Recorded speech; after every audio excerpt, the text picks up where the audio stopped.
আসসালামু আলাইকুম সবাইকে, কেমন আছেন সবাই? আশা করি ভালো আছেন। আজকে আপনাদেরকে নতুন একটি রেসিপি দেখাবো। গরুর মাংস দিয়ে বাংলাদেশের জাতীয় ফল কাঁঠাল রান্না করে দেখাবো। তার জন্য আমি প্রথমেই কাঁঠালটিকে ভালো করে কেটে নিয়েছি। এই তো আমাদের কাঁঠাল কাটা হয়ে গেছে। এবার এগুলোকে ভালোভাবে ধুয়ে নিব। কাঁঠালটি কাটার পর এরপর ভালোভাবে এটিকে ধুয়ে নিতে হবে। এটিকে এখন একটি পাত্রে তুলে নিব। আবারও কাঁঠালটিকে সুন্দরভাবে ধুয়ে নিয়ে পরিষ্কার করে নিব। এরপর কাঁঠালটি আমরা সিদ্ধ বসিয়ে দিব। সিদ্ধ করার জন্য প্রথমেই একটি পাত্রে কাঁঠালগুলোকে নিয়ে নিব। এরপর সামান্য পরিমাণ লবণ দিয়ে এটিকে সিদ্ধ বসিয়ে দিব। খুব ভালোভাবে এটিকে সিদ্ধ করে নিতে হবে।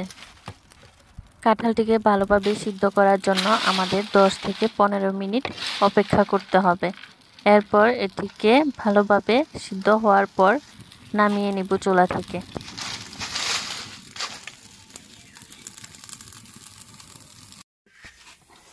আমাদের কাঁঠালটি সিদ্ধ হয়ে গেছে। এইবার এটিকে চুলা থেকে নামিয়ে নিব এবং ঠান্ডা হওয়া পর্যন্ত অপেক্ষা করব। কাঁঠালটিকে সিদ্ধ করার জন্য যতটা পরিমাণ পানি দিয়েছিলাম আমরা সেটি সুন্দরভাবে ঝরিয়ে নিব। এরপর এটিকে খুব সুন্দরভাবে হাতে ডলে ছাড়িয়ে নিব। গরম অবস্থায় কাঁঠালটিকে সুন্দরভাবে ছাড়িয়ে নেওয়া যাবে না, তার জন্য আমাদের ঠান্ডা হওয়া পর্যন্ত অপেক্ষা করতে হবে। এরপর একটি কড়াইয়ে কাঁঠালগুলোকে দিয়ে দিব। তার আগে আমি কড়াইয়ে কিছুটা পরিমাণ তেল দিয়ে নিয়েছি। কাঁঠালগুলোকে খুব সুন্দরভাবে আমি ভেজে নিয়েছি। এরপর কড়াইয়ে আবারও কিছুটা পরিমাণ তেল দিয়ে দিব। তেলের মধ্যে দিয়ে দিলাম পেঁয়াজ কুচি। পেঁয়াজ দেওয়ার পর এটিকে খুব সুন্দরভাবে ভেজে নেব। এর মধ্যে দিয়ে দিলাম দারচিনি ও এলাচ। পর এগুলোকে খুব সুন্দরভাবে নাড়াচাড়া দিয়ে নিলাম। আরও দিয়ে দিলাম মরিচের গুঁড়া, এর মধ্যে দিয়ে দিলাম হলুদের গুঁড়া, তারপর দিয়ে দিব জিরা গুঁড়া। এটি আমি জিরা ভেজে তারপর গুঁড়া করে নিয়েছি। এর মধ্যে আমি আরও দিয়ে দিলাম ধনিয়া গুঁড়া। এরপর এইগুলোকে খুব সুন্দরভাবে কষিয়ে নেওয়ার জন্য কিছুটা পরিমাণ পানি দিয়ে দিলাম। স্বাদ মতো দিয়ে দিলাম লবণ। মশলাগুলোকে ভালোভাবে মিশিয়ে ঢাকনা দিয়ে ঢেকে দিলাম। অন্যদিকে মাংসগুলোকে সিদ্ধ করার জন্য আমরা একটি কড়াইয়ে মাংস নিয়ে নিলাম। তারপর মাংসগুলোকে হলুদ মরিচের গুঁড়া দিয়ে সিদ্ধ করে নিলাম সামান্য পানি দিয়ে। সিদ্ধ হয়ে গেছে। এইবার এগুলোকে চুলা থেকে নামিয়ে সুন্দরভাবে ছাড়িয়ে নিলাম। এই কাজটি আপনারা শিলনোড়ার মাধ্যমে করে নিতে পারবেন খুব সহজেই। এই পর্যায়ে আমি যে মশলা কষিয়ে রেখেছিলাম তার মধ্যে ছাড়িয়ে রাখা মাংসগুলো দিয়ে দিলাম। এরপর এগুলোকে খুব সুন্দরভাবে আমরা মিশিয়ে নিব মশলার সাথে।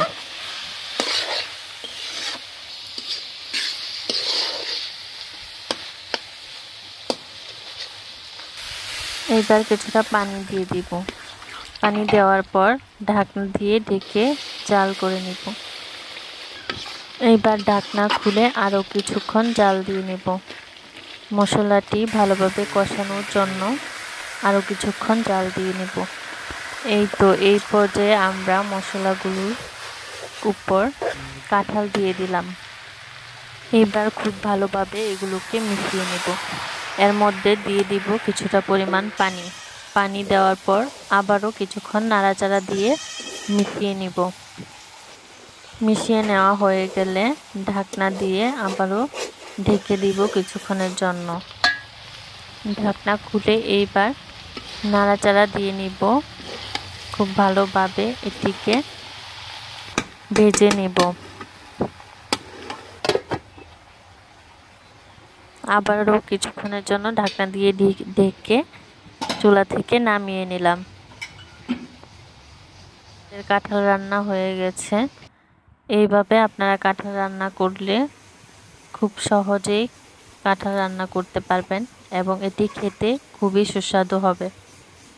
ভিডিওটি দেখার জন্য সবাইকে ধন্যবাদ।